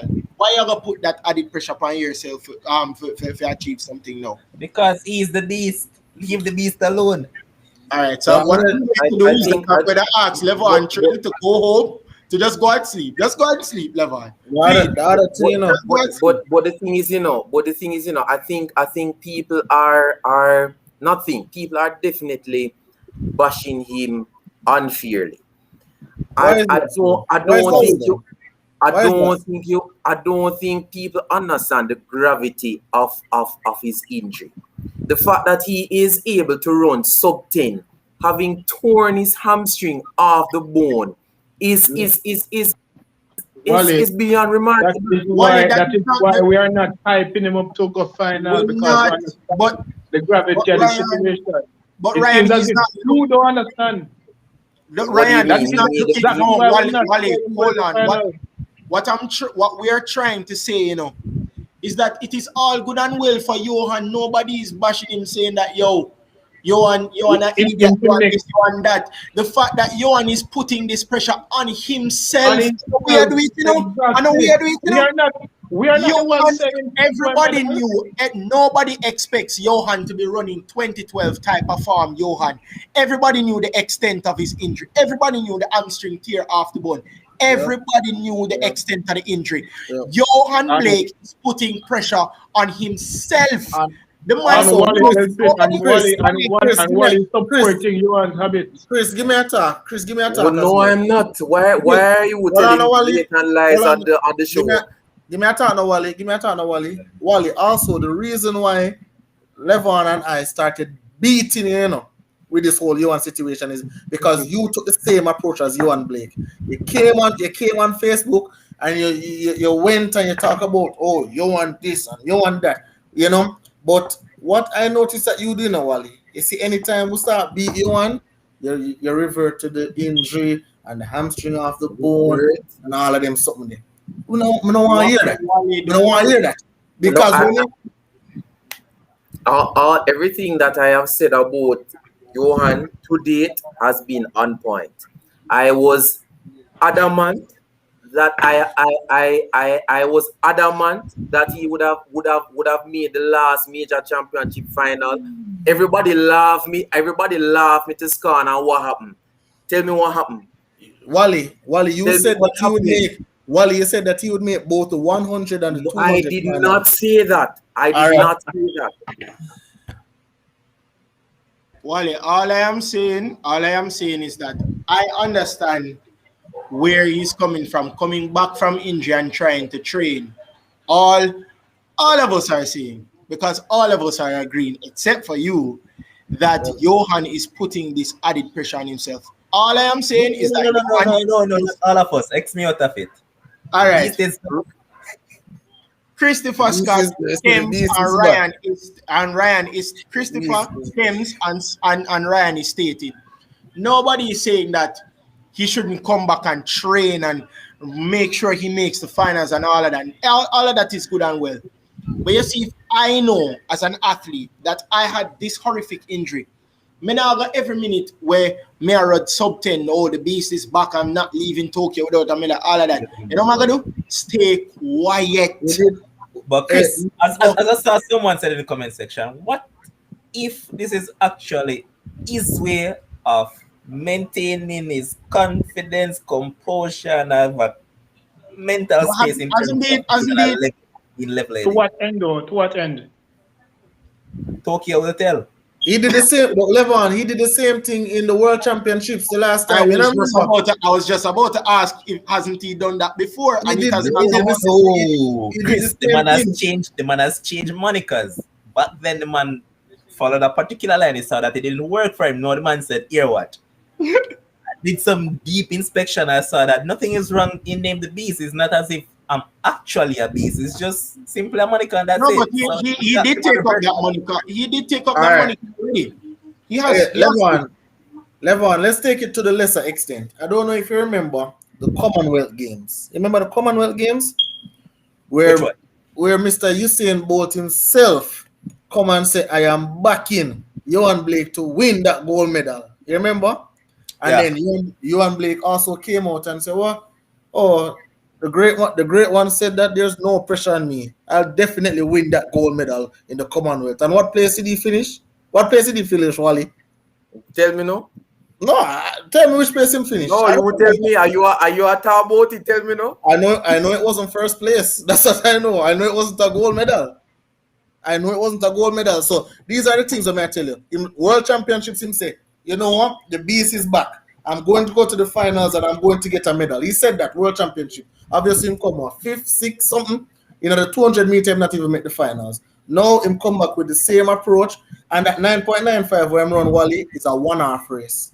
You have to understand, you know, when him a go in the Olympics, it's going to be the rounds, the 100 meter rounds, the 200 meter rounds. And I just don't see him making the finals in any of them. He probably can make the 4-1 finals if them set up the team properly. But apart from that, I don't see him making a final at all. Not this time. Probably next year in Oregon, probably the track faster to help him out, but not this year. Hold on, Kims. Next year in Eugene, will Christian Coleman be back? Shit. All right. Let's just add that in the mix. Wally, we're going to move on from here, boy, you and Blake, and I'm just going to get in these two things quickly. Then I'm just going to call it a night on the show. So the West Indies have finally won a series. Yes, they are now 3-0 up in the T20 series against Australia, and to be honest, they have looked exceptional throughout this entire series so far. Universe boss. Especially, stop that way, universe boss. Chris, we go sit down. Anyways, them as a fielding unit has been superb right throughout. Superb, man, and I love what I've seen from them in the T20 and Levon, yeah, man, go ahead. You remember the last time a captain never make a series and the other captain go win and him losing work? Yeah, man, Pollard won't lose it this time around. You could see. Pollard not losing it, man. But Puran has done decent somewhat. So yeah, up for what is going on. And Chris talked about it earlier on, and he said that he loved what he see with the Reggae Boys in terms of the camaraderie and the chemistry within the group. That everybody seems to be enjoying themselves. For the series, this is what I've seen from all the boys that have been on show. They have seemingly been enjoying themselves. And man, talk about one Fabian Allen. That man is a monster in the field, man. Yes, sir. And Walsh. Happy for them, man. Yeah, man. Aiden Walsh is a monster as well, man. As I said, kudos to West Indies. They finally won a series. And also, Kim's called it the other night. He said that, hear what? Milwaukee Bucks will turn up in the third game. So said, so done. They won that game. And Giannis played better in that game than he had. Well, he had both 40-plus points in both games, but he looked way better in that game than he did in the previous one. And this is where we're going to call it a night on the show. One last thing before I leave, Levon. I just did a quick research, Wally, just to inform you. In the Commonwealth Games, he finished third, 10.19 seconds. All right? So, again, not good enough. Who won that race again? The South African. Simbine? Yeah, he won. Okay. Right? So, Wally, you know, your boy is just not good enough for competition. What year was that? 2018. Eh? Yeah. Oh, 2018. Johan Blake suffers shot defeat. Yeah, Don't worry. Yeah, We'll be in the final. All right. So I was saying, thanks to the producer / host, Josh Kyle. He was the host for the first, close to an hour tonight. Bless up, boss, man. The people in long to see your face and tonight they saw it. So yeah. You guys can stop talking about the producer need to stop talking in the background and show his face. You have not seen his face. And thanks to Kems, thanks to Christopher Scott, who was here with us first time on the show, and he didn't sell some sort of justice, even though the people in Bonnie out in the comment section. They say chat too much. It doesn't matter. It doesn't matter. That's what I do. That's my job. I don't understand. Yeah, man. No. I was going to tell him, no, Chris, leave the talking to you because you're a journalist. Journalists do the talking. Exactly. Let his feet talk for himself. Thanks to Ryan for turning up as well. Somewhat doom and gloom because, as I said, the entire panel, all four guys were in some doom and gloom mood because their respective team lost in finals. Can't be good. And also, Wally was there singing a lone tune for his boy, Johan Blake, his twin. And Wally, we just hope that he pulled something up for you. I'm happy to admit to defeating her, Wally.